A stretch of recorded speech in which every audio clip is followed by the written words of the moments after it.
Emerson Pansieri tem os primeiros detalhes do Cruzeiro aqui na turma do Bate-Bola. Um abraço, boa noite, Pansieri. Boa noite para você, Cirilo, boa noite pro Panzi, todo mundo que acompanha a nossa reunião da turma do Bate-Bola, segundona.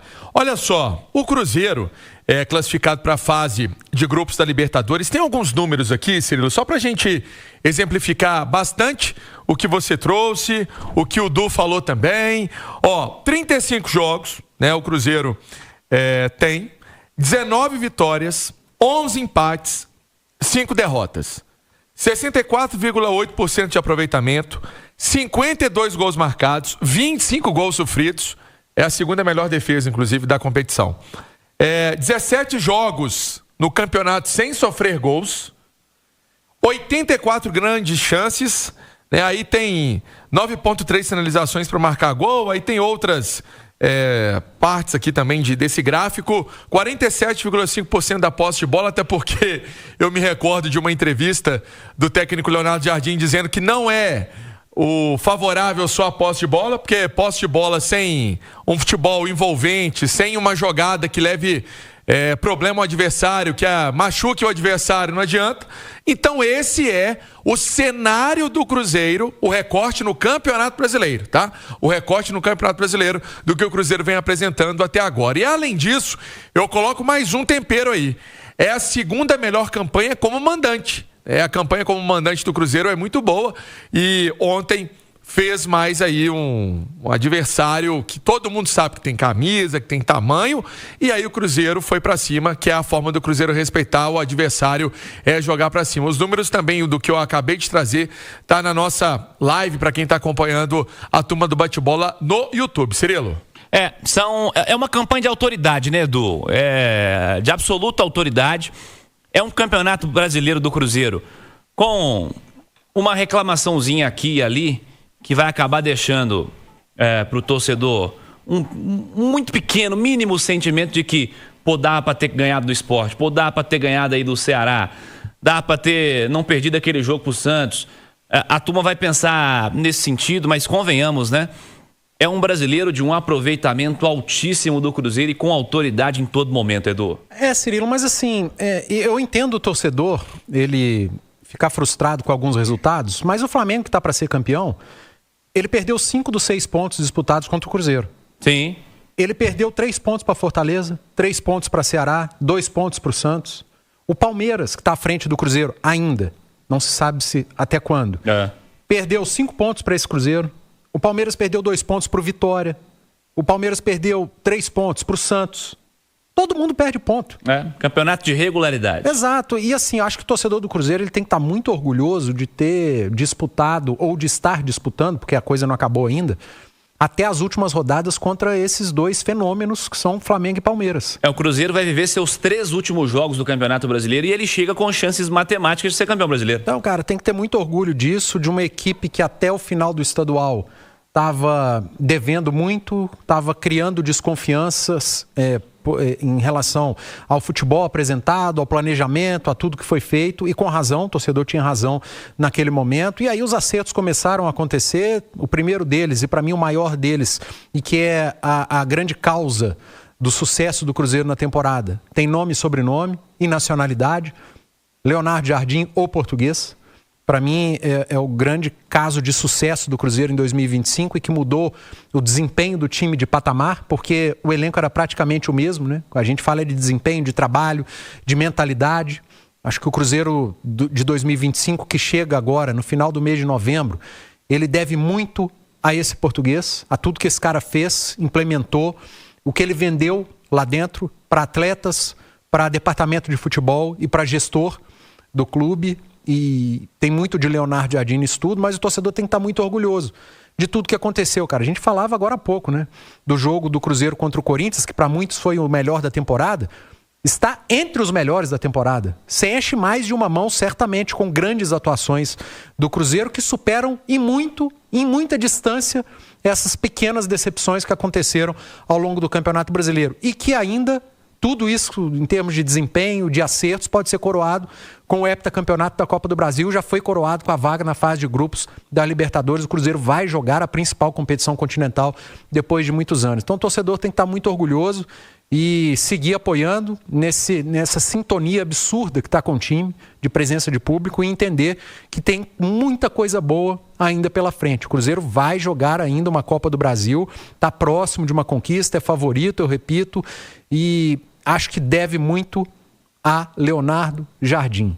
Guarde esse nome, para mim, o grande nome do Cruzeiro na temporada. E olha que tem muito nome, tá? Tem muito nome. Inclusive, o do cara de ontem, Caio Jorge, que, meu amigo, o que tá jogando esse rapaz é piada. Teve uma pequenina fase de instabilidade, parando de fazer gol, né? Aí voltou com tudo. A temporada espetacular do Caio Jorge também, mas estou contigo nessa aí. O fator transformador é Leonardo Jardim. Siga, Pansieri. E aí, eu falei dos 17 jogos, das 17 rodadas sem sofrer gols. Cruzeiro quebrando esse recorde, viu, Cirilo? Porque o Cruzeiro tinha ali em 2023 ficado 16 rodadas sem sofrer gols. Em 2010, 16. E aí, também vamos colocar nesse ranking, em 2003 o campeonato era diferente, né? Tinham mais jogos. Então é uma quebra também de recorde importante. Números que traduzem tudo aquilo que falamos nesta primeira parte aqui da Turma do Bate-Bola. Mas vamos lá, porque amanhã tem o STJD e aí o Cruzeiro ligado na questão relacionada a Lucas Homero, a Caio Jorge e a Fabrício Bruno. Explicando cada caso. Fabrício Bruno foi a expulsão contra o Palmeiras lá em São Paulo, né? Duelo contra o Palmeiras lá em São Paulo. Foi expulso. Então vai ser julgado. O Lucas Homero pelos gestos na Arena MRV, Copa do Brasil contra o Atlético, né? Fase quarta de final. E o Caio Jorge foi expulso naquela ocasião, porque também fez os gestos, foi denunciado em 2 artigos. Amanhã, então, às 10 horas da manhã, o Cruzeiro ligado para que não perca esses atletas. Departamento Jurídico em ação, trabalhando, e sabemos que é um trabalho muito sério. E aí vai ter também a presença do Dr. Michel Assef Filho, que faz também essa defesa do Cruzeiro para minimizar qualquer tipo de problema para esses jogadores, inclusive o Caio Jorge, que vocês citaram aí. E aí, ô Cirilo, olha só, fazendo até um levantamento do Caio Jorge nas ligas, né, do mundo, em 2025. O Mbappé, em 13 vezes, marcou 2 gols. O Haaland, 8 vezes, marcou 2 gols.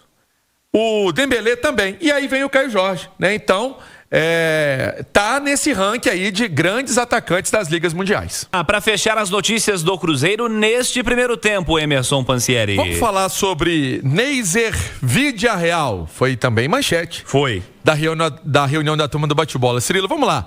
O Milionários anunciou hoje a rescisão antecipada do contrato de Neiser Vidiarreal, que vai reforçar o Cruzeiro aí na próxima temporada. O vínculo entre as partes seria até o fim do mês, mas o Milionários falou assim, meu amigo, valeu, obrigado.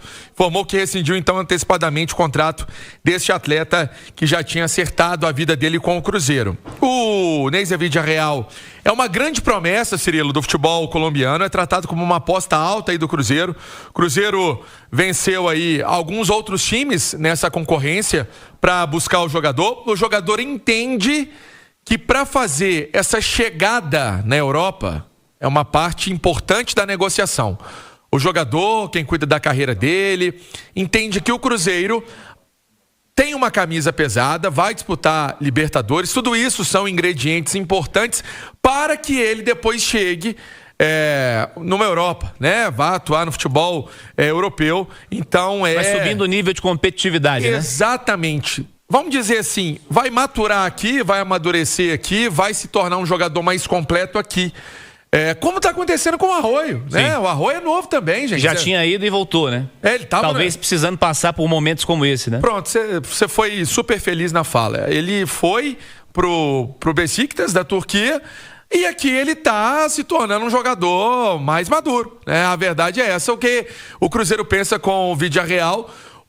Vale lembrar que outras equipes queriam o Vidiarreal, outras equipes monitoraram o jogador. O Cruzeiro já tinha ali feito uma sondagem no Sul-Americano. No Mundial foi a grande sensação, 5 gols marcados.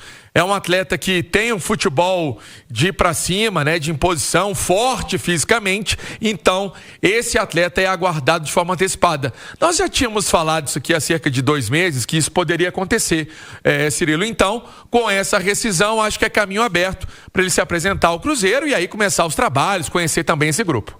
O Cruzeiro tem um projeto muito claro, né, dessa captação. E assim, chegou mais cedo para beber água limpa nessa história e há muita expectativa em cima desse garoto. E a expectativa pelos números, pelo desempenho do Villarreal recente, né, no Sul-Americano, no Mundial. E é uma troca, né? O Pansieri falou aí, ele tá usando o Cruzeiro como uma vitrine, uma ponte para depois buscar um futebol europeu. E o Cruzeiro também usa a qualidade técnica, a juventude dele para ali na frente fazer uma boa grana. O futebol é uma troca. Retorno técnico e financeiro depois. Exatamente, é uma troca entre clube e atleta, e isso é absolutamente normal. Não foi normal o Villarreal ter forçado uma barra lá no Milionários, talvez para não jogar, para essa reta final, enfim. Mas isso tudo é conversado, é ajustado. Eu acho que no futebol, Cirilo, para o jovem, para o jogador que é uma promessa, a receita, eu sei que no futebol é difícil ter uma receita de sucesso, mas talvez a ideal seja para o garoto, para o jogador mais jovem, ele atuar em time encaixado. Em time que coletivamente esteja funcionando já. E o Cruzeiro é perfeito, cara. Pro Arroio, pro Villarreal, para qualquer outro garoto que porventura chegar. Foi ideal pro Kaique, esse crescimento coletivo do Cruzeiro na temporada.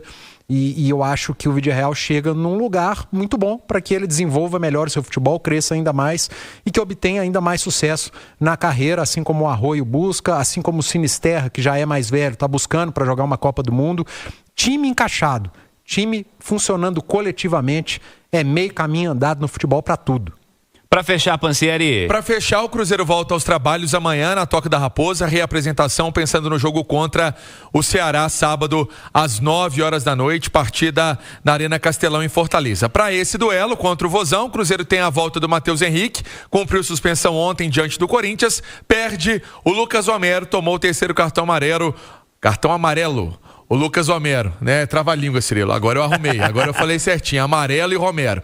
Aí o jogador, então, não enfrenta o Ceará. Vamos ver o que vai fazer o técnico Leonardo Jardim. Qual atleta ele vai colocar no meio-campo para atuar ao lado do Lucas Silva, que ontem também jogou uma bola daquelas que a gente conhece do Lucas Silva.